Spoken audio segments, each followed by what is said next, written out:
Murder has its own smell, its own feel, its own air. On the outskirts of Detroit and the little town of Pixley, the atmosphere was rank with all of it. The monster's always hungry, and if it doesn't eat, you die. The Monster is the newscast, and it must be placated no matter what, at 5:30 in the morning, at noon, at 5 in the evening, and 11 o'clock at night. It doesn't matter if your story is half-baked or well done. At your designated slot, you must feed the monster. That's how it works, and that's why I hate my life today. The thing that really created the storyline was something that really happened to me. There was a serial murderer who had a crush on me. This book really allowed me to play out those fears, those anxieties. You've got this guy who commits this awful, awful crime and then sticks around to see his handiwork.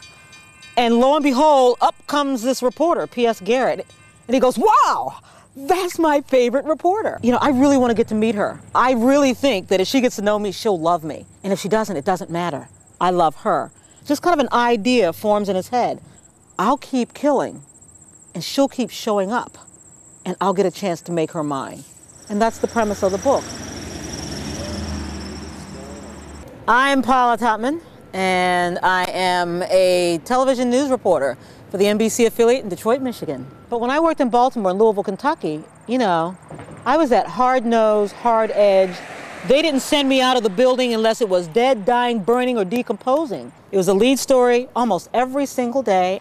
And I didn't know if I did a story on your brother or your friend. People didn't necessarily like to see me coming. There was a time I couldn't remember the last time I didn't see a dead body. You know, can you imagine that? That was my life. It steals your soul. But for my 8 years as a police reporter, and I loved my work because I cared about the people I was talking to who entrusted me with their lives and their stories. And I remember thinking, you know, man, if somebody's got to do it, let it be me, because I'm not going to perpetuate the victimizing of victims. The way we cover stories is what makes some people do the things they do. This book is like you're there. It is the real deal. Even though it's fiction, it's the real deal. Well, I love the news, and I hate it. And the dichotomy is it's for the same reasons. I love that it is exciting and you get to know what's going on before anyone else. And I hate that we pry into people's lives to get to know what's going on before anyone else. I have had 3 stalkers. I've had police escorts home. I've had a sheriff's deputy sitting outside my house. But who is that person watching you? Well, it's really great to meet you because I always enjoy you. Yeah, oh, thanks. Yeah. Shirley, that coat would look so much better on me. That's really pretty. Yeah, you're right. We do kind of match, don't we? P.S. Garrett is based on a part of my life. There's this excitement when you get to a scene and nobody else is there. That's a great feeling, and P.S. feels that way. You can taste being a reporter in this book. You can feel it, and you can see it, and you can participate, and you can have the crap scared out of you at the same time. And you can also realize the role you play and the role we play in creating these monsters.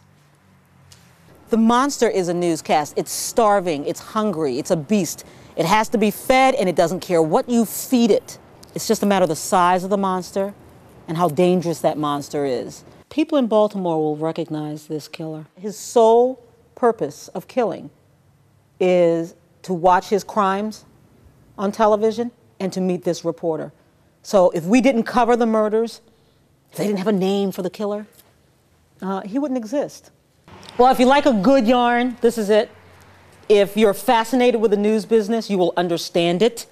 They're going to understand the little tricks of the trade. They're going to understand some of the ploys we use. The news cycle, there's so much of it. It's a living, breathing organism that is constantly changing and evolving. And the minute you think a news story is flat and one-dimensional, you don't get the news business. That's what's great about Deadline. This book is a living, breathing organism. You will never watch television news the same again. Promise you. That's a wrap? That's it. That's it? That's it. All right, come this way.